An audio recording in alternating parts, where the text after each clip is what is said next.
I'm Jean Schumacher, founder of Simply Plant Based, where I have programs to help you to change your health destiny, including the Plant Based Academy, where I provide help, support, guidance, and resources to switch to a plant-based lifestyle, as well as the Pregnancy Advantage, where Dr. Deborah Shapiro, who's an OBGYN, she and I help women to get their bodies pregnant ready or help heal their bodies if dealing with infertility issues. And today I have the privilege of connecting with Kim Campbell, author of PlantPure Nation cookbook and the PlantPure Kitchen cookbook. And her newest cookbook, PlantPure Comfort, will be available December 14th, 2022. That makes a great Christmas gift, just saying. And she has developed more than 350 delicious whole food plant-based recipes using no processed oils. Kim is also the director of the Culinary Education and Development at PlantPure, where she works with her husband, Nelson, building an organization that promotes a whole foods plant-based diet. Nelson directed and produced the groundbreaking movie PlantPure Nation and From Food to Freedom, which will be available in February 2023. Kim is also the daughter-in-law of T. Colin Campbell, considered by many as the science father of our rapidly growing plant-based nutrition movement. So, Kim, thank you so much for taking the time to be with me here today. Thank you so much for having me, Jean. I'm really excited to be back here with you because I know we used to chat a lot and I miss it. And this is fun. I was looking forward to it. Yeah, me too. Me too. Well, okay. First of all, I have to make fun of you because you told me I'm never doing another cookbook again. Yeah. Okay. So now we have a new one because I have to, we have PlantPure Comfort Food. And first of all, I just got to say, well done to you. Because I started going through my book, your copy that you sent me. Oh my gosh. Wow. You really have outdone yourself on some of these. Oh, I knew you would like it. I love this cookbook, actually. I don't mind saying this is my favorite of the three cookbooks. Pictures are just exquisite. Seriously. What inspired you to write this cookbook and how is it different from the first two cookbooks? Well, it's my favorite of the three books. I think it's the one I'm going to use the most. But we had the pandemic, right? And when was that? I've lost track of time, 2020. We had the pandemic and we decided to do cook-alongs. We did live cook-along shows for 52 weeks, which was fun. It was challenging, but I had to come up with a new recipe every week. Plus, I had a lot of recipes that I had developed. So when I got through with those 52 weeks and people were saying, oh, you need to write another cookbook, I went to the publishing company, the same one, we used Ben Bella, and asked them if they could help me with this book. And they were really excited about it. So now we have this. It's beautiful. Oh, I love this book. But it's really kind of what my life was the last couple of years in terms of developing recipes. And so these recipes, I feel like they've been tested a lot more than the first two cookbooks because we had so many people that were cooking along with me and giving me their thoughts and opinions and writing me emails. So I got a lot of feedback. I didn't need testers. I had testers every week. So it was really, really fun. Oh. Yeah. So that's kind of how that happened. Yeah. Isolation. In isolation. Yeah, it was. The COVID was hard. I mean, the isolation and being out and away from everybody, it was difficult. Yeah, I'm really enjoying people and connecting with people, and I'm going to start doing classes in my community because I really, that was probably the part that I missed the most was not being able to teach cooking classes and education. So I feel like everything was through Zoom. Right. I think everybody zoomed out. So yeah. Well, when you sit down to create a new recipe, how do you do it? What is your creative process? Okay, so I don't go to vegan recipes usually. Sometimes I'll look at a vegan recipe and think, I can put my spin on that. But what I like to do is I like to go to mainstream recipes. You know that about me. We've talked about it. But I have stacks and stacks of magazines that I've saved. When I go to the grocery store, I get the little casserole booklet, I buy those. And then that's where I developed a lot of the recipes for all three cookbooks. I went into something that was like buffalo pot pie. That was an example of something that is in this book. I found it somewhere and I thought I could make that oil-free. I can make it vegan. We've got soy curls now. So I go to traditional recipes. I love Rachel Ray. You remember Rachel Ray? I think she's around doing stuff. I like her recipes because they're comfort food. They're traditional. They're the things that we grew up with. Right. So that's kind of how I create. And then I use substitutions. We could do a whole show on substitutions. Right. So if I see, loads of sugar, I think dates. I think fruit. I think applesauce. If I see meat, I do soy curls. I do lentils. I do tempeh and tofu. So constantly making substitutions. And I tell you, some of these recipes, you wouldn't know they were vegan. Yeah. And I can't wait. I mean, like, I just got my copy and I've been like, some people read, look through cookbook. I read it like a book. It's like on my nightstand, like before I go to bed, I'll read the recipe, I'll look at it and go, that's a good one to try. Or, just, I could do this to it and put my spin on it, and yeah, so I can't wait to try. Out of all, I mean, I look through, you've got so many amazing ones, but I can't wait. The lemon poppy seed pancakes. I mean, who doesn't love pancakes? Who does not love pancakes? That right there, because I love like lemon poppy seed, like the traditional cakes and stuff like that. So I can't wait to see how this shakes out. Japanese sweet potatoes. People they're white. They're kind of a yellow hue. So I like to use those. And I use the Japanese sweet potatoes in that recipe. I also used it in the lemon bars. Ooh. Yeah, so it's a potato. It's a starchy potato. It's sweet, but it's not as sweet as a sweet potato. I love Japanese sweet potatoes. Have you had them? Oh, of course. Yeah. Yumminess. Well, the other one I want to try is pretzels. Because pretzels, traditionally, I could not eat pretzels because the salt, there's something in them. I can choose, the ingredients that you have and make my own. I can't wait. Yeah, it does use baking soda in the water. So I don't know if that would add to some sodium. That does not seem to bother me or raise my blood pressure. So that I can't wait. So I can't wait for that. And then the key lime avocado pie. Whoa. Oh, I can't wait to try these. I mean, I just adore key lime pie to begin with. I'm not a dessert hound. Salt is my thing, you know that. But for some reason with this cookbook, I got into the desserts a little bit more and got a little more creative. So I really enjoy the desserts in this particular book because I would say they're very typical in our family. If I'm going to do a dessert, I'm going to do something out of this cookbook, like the fig roll. We had to change the name because you couldn't call them Fig Newtons. So I had to call them old-fashioned fig rolls. The other thing is most of the recipes in this book are gluten-free because there's so many people out there that don't want gluten. Okay, so all the recipes in your book, think through this now. What are your top three? Okay, top three. Well, the first one is the lasagna stew. So I found this recipe in a magazine when we were on vacation at the beach. And I thought I could do this. So I used red lentils and all of the ingredients that you would use in a typical lasagna, but I threw it all in a pot. No layering. You didn't have to do separate components. Just throw it all in a pot. I don't know if I have the Instant Pot times for it, but people have written in and said they did it in the Instant Pot. And then you just plop a little bit of ricotta cheese on top of it, plant-based. And it's really yummy. Okay, number two. Number two are the peanut butter bars. My mother-in-law has been making that recipe ever since I've been in the family. She uses graham crackers and chocolate chips. So I changed it just a little bit. I used oats and I used peanuts.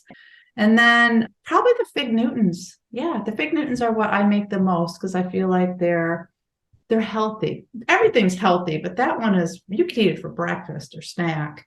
And I love Fig Newtons. Well, have you always had a passion for cooking? I mean, where did this come from? Always.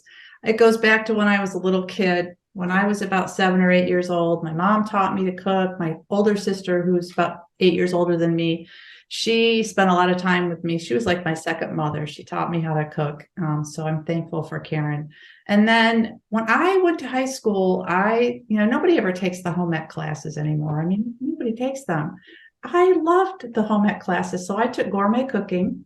And in fact, I met Nelson when I was in my second year of gourmet cooking. And the Boston cream pie, I made I made that in high school, and I made it for him when we first met. And I think that's why he fell in love with me. I think it was Boston cream pie. I tell the story in the cookbook. It's kind of a love story.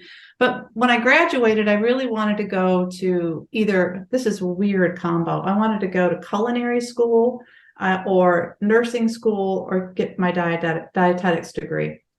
So the one that seemed like it was the most doable was dietetics. So that's what I majored in. But I really wanted to go to Johnson & Wales Culinary School. That was my passion. And my father said, nope, you're not going to do that. So back then, back in the 80s, you kind of did what your parents told you to do. And my father had this kind of traditional view of college and what we were going to do. So I'm not blaming him, but I'm just, that dream was kind of squelched. But I love cooking, always have loved it. And I like teaching too. So I pair the two together. It's a win-win. Oh, Yeah. well, how long have you been cooking plant-based? I wish I could say that we woke up and just were plant-based one day, but it was a journey. So in high school, I cooked a lot of vegetarian food, but I was still using cheese and dairy and things, and still a little bit of meat. College, I started doing more plant-based. When we got married, which was in 1987, I can't say what percent, but it was definitely 75% plant-based. And then after Colin did his research in China and the data came back, that's when we really started, getting serious about it and then having children. I would say when my mother-in-law got melanoma, that story from the book Whole, that's when she got really strict, and we all kind of got strict around her. I mean, there were no M&Ms. There was no, a little bit of this and a little bit of that. We got real serious about being fully plant-based. So it didn't happen overnight. And also it was hard for it to happen overnight because in the 80s, we didn't have soy milk, rice milk, almond milk, all the different products that we have out there. We didn't have it then. We didn't even have the cookbooks. I think I had the Moosewood cookbook. That was it. So, and I had my mother-in-law. So she taught us a lot about, how to change things, but it was really basic. Nothing was fancy. Yeah. Well, let's talk about your kids. What are they doing now? And how old? I can't even remember. How old are they now? The oldest I'm 58. The oldest is 31. Yeah, she'll be 32 soon. And then my middle one is 29. And then my youngest, who just got married, she's 25. So, and they're all plant-based mostly. I can't say that one of them, I'm not naming names, doesn't cheat every now and then, but I would say for the most part, they're all plant-based. The girls they're very, very avid followers of everything that we do at PlantPure, and my son as well. So, well, what were the challenges of raising your kids back in the early years? I would say the challenge was not getting them to eat what I prepared, because I prepared a variety and they were all good eaters. I had one that was a little bit of a picky eater, but she had tonsil problems. So I think that was part of the problem. She had a hard time swallowing, so she was pickier. But they were not picky. They ate all kinds of foods. I mean, we experimented. We would go to the Asian market. Kids would pick out different things and we would try it. That was fun. But the challenge was when they left my house, when they went to friends' houses or they went to the school lunch and the kids were eating French fries and hamburgers and there were milkshakes and cake. And, I didn't want to be the mother that would show up with the vegan cake and the vegan ice cream. So, I talked to them about it. They had some experiences where they didn't feel good. My oldest went to a party and had really indulged and got kind of sick when she came home, and she never went back. So they didn't feel good, but I can't say that they were always plant-based when they left our house, because I just couldn't control that. Can't control everything, right? Got to pick your battles.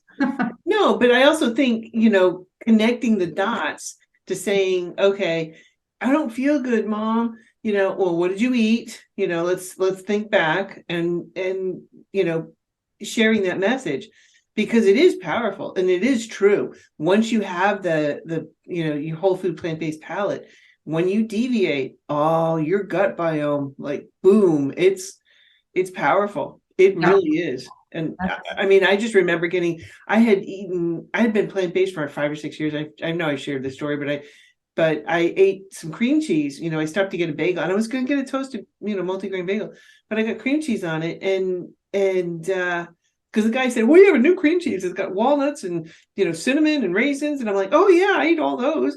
And I couldn't stop myself, and I ate it. And I was considering going to the hospital to have my stomach pumped. That's how much in pain I was.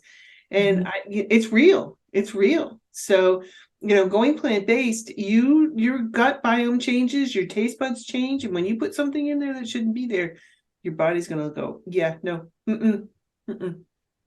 I feel sorry for me moment, those moments. And I didn't want to cook. This was before the pandemic, pre-pandemic. And I remember, do you remember when Burger King came out with the Beyond Meat burger? Yes. Well, I was going to go get one. So I went and got one. And of course, you have to get French fries too. And this is just not like me to go fast food, but I don't know. I was having one of those days. It was so good going down. And I love that we have alternatives for people who are, thinking about going plant-based. But I was in pain afterward. I did not feel good. I just felt, and so I haven't gone after one since then. But sometimes you have to be reminded of how yucky you feel after you eat those kinds of foods. Yeah. So I think growing, having the kids and raising them, it's like, okay, let those moments become learning moments, and realizing, that the impact of food and how it has on you and your health and how you feel. So, yeah. So what advice would you give to families, regarding preparation and traditions around food? So I think my number one advice, and I feel like a parrot because I say this all the time, involve your children, involve them in the food, let them just help you decide what you're going to cook. Go through a cookbook or look at a website and, what do you want to have? Make a meal plan, because a lot of people are really busy. They're working full time. Make a meal plan, get the kids involved. If they want pizza, then have a pizza night and make it healthy. Have them cooking the food. If they're oh gosh, my kids were up at there's a picture of it in the cookbook. My kids were up at the counter when they were 2 years old, just doing little things, even if it's just to stir or, to wash the potatoes, really get them in there and make them feel some ownership.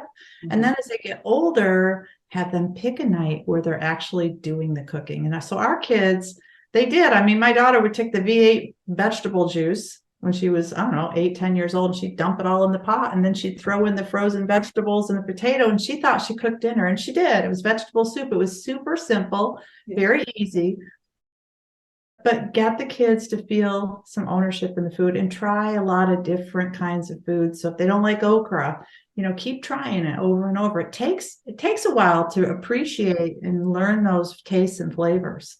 It does, especially coming off of, your kids were raised this way, but families that are trying to get their kids involved, coming off of the SAD diet, it's going to be a transition until their taste buds acclimate, so there's going to be some transition time, and you're going to get some, Now we have things like, we have air fryers. Right. So you can get a lot of really cool textures from your air fryer. We have Ninja Creamy machines. Oh, Jean, you and I have to talk about that machine. I love that machine. But we have all these devices where we can make things taste like some of those sad things and put our own spin on it. So it was true. It's just true. I understand Nelson has a new film coming out documenting a live-in immersion program in Greensboro, which you were involved in. Tell us about this. Come on. I'm not sure how much I can tell, but I can tell you that, it was a year ago. Went to Greensboro and we took Dr. Lori Marbus. Most of you are familiar with who she is. She's amazing. She came with us and we put continuous glucose monitors on people. And I had the honor, I would say, of cooking all plant-based foods. Fernando Peralta, another chef up in Pennsylvania, he joined us and he and I cooked all the food. And I don't know how much I can tell you, but it was an amazing story. And, I see this kind of healing. I've seen it go on for years, ever since we've been in PlantPure and since Colin started doing this. But every time it happens, you just, it's just so wonderful. It melts your heart, to see people actually healing From the Yeah. food, from food. From food. So I won't tell you how quickly, or I won't tell you the details. You have to watch the film. But so Nelson also talks a little bit about COVID and what happened. We followed those participants a year later. Yeah, about a year later, 6, 8 months later. So you get to find out what happened to them. And they were amazing people. They were people that came from all walks of life. We had a student at UNC who joined us. We had a couple from the Midwest. Had people from all walks of life and who had different challenges. I haven't seen the film a lot, just twice now, and every time I see it, I'm just like this because it's that good. Nelson did a beautiful job on it. So Stop and give yourself a pat on the back, please. Come on. Thank you. Thank you. You know what, Jean? No, I had a lot of fun doing it, and it's so moving to see these people change and to see how quickly and how easily it can happen. And we weren't, when we fed them food, we were not watching. It was all whole food, plant-based, no oils, but it was of such a variety. In fact, one of the guys pulled me aside, and he said, "I haven't eaten this much food ever." He said, "This is a lot of food." And I remember thinking, these guys are going to gain some weight. We didn't have desserts or anything too rich, but they didn't. They all, well, I'm not going to tell you. You have to watch the film. But they loved the food. They ate 3 meals a day. We had snacks.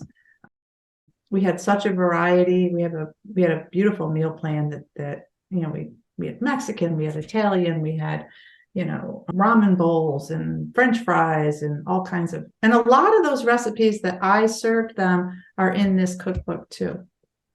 Awesome. And in the PlantPure Nation cookbook. So yeah, no, for sure. And I personally, I think your cookbooks are the best. The pictures are amazing. You can just flip through and go, "Oh yeah, I want to try that." Because like I'm flipping through the pictures, as I'm going through the book, I'm like, "Oh, I want to try that." Yeah, that one, yeah, for sure. We hired a photographer for this cookbook. Her name is Nicole Axworthy, and she just did a spectacular job with the book. So I would love to say I took those pictures. In fact, I sent her all of my pictures so she had an idea of what they would look like, but she just did a beautiful job. Very, very artistic. Food photography is a whole nother art. Oh, yeah. Well, you're no slouch yourself. I'm not going to lie, because your pictures are incredible. Oh, my phone does fancy things, but not as good as what Nicole did. So I have to, my hat's off to her for that. Well, I understand PlantPure is launching an exciting new culinary program in the next few months, and that you had a very heavy hand in creating this. So can you share anything about that? So we're going to go back and do kind of what we did during the cook-alongs, where, every week we come in and we teach people a recipe. So we're going to get back into that. It's going to be more of a private class that people can take. There will be some that are public, that are free for people. But for people who are going through immersions, and we'll have an online immersion. We're also talking about doing live-in immersions right here in North Carolina. So we will offer culinary classes for a lot of those participants and for other people that are interested. So I'm going to have my hand in that. I'm going to get back in the kitchen and start teaching, which is what I love to do, and stop writing cookbooks for a little while, because it's the education and the people that I really enjoy the most. It's true. It's true. I do. I'm the same way. So I love teaching, and I've got classes coming up at local libraries up here on Cape Cod. So I love writing cookbooks and writing recipes, but that's kind of one part of my job and what I like to do. So. Right. To 100%. Well, what are your goals for the future? My goals for the future are is just to keep doing what we're doing. And I think that Nelson will probably have more projects, more immersions, and I'm guessing more films in the future, because that is what he loves to do. He really loves to, bring it to the screen and tell the story. He's a storyteller. I'm the culinary person. So that's where I see myself is in education. I would really like to do these live-in immersions here. This is my dream, okay? I want to do these live-in immersions here in North Carolina, bring people to us, feed them, have activities, and learn how to live the lifestyle. I mean, just live it together. Because when we did our immersion in Greensboro, what we found is the bonding and the connection that happened was amazing. So you'll see that too. And that's why we're so passionate about the pods, getting communities, to interact and get people in your community to join pods. Yeah. And now that the pandemic is kind of dying down a little bit, I think people are actually meeting in person, because we've been doing that with our pod, and it's just refreshing. Yeah. So that's where my brain is. These immersions really excite me. Yes, it's true. It's true. They are amazing and so powerful that you can change somebody's life for long term too. So. And it happens really quickly. So I spoke with Chuck Underwood, who is the brand new vegan. So he's going to be doing some work for us at PlantPure. He's going to be doing some recipe development. He's amazing. But he had a friend, and he told the story on the Chef AJ show. But he had a friend that was a family member, a friend who was diabetic and had forgotten their insulin. So he fed them plant-based, and within a day or two, the blood sugars normalized. So it is a miracle. Get everybody to understand this, and this knowledge would get out there, because we don't know this information, because our government's not telling us, our dietitians are not telling us, hospitals are not telling us.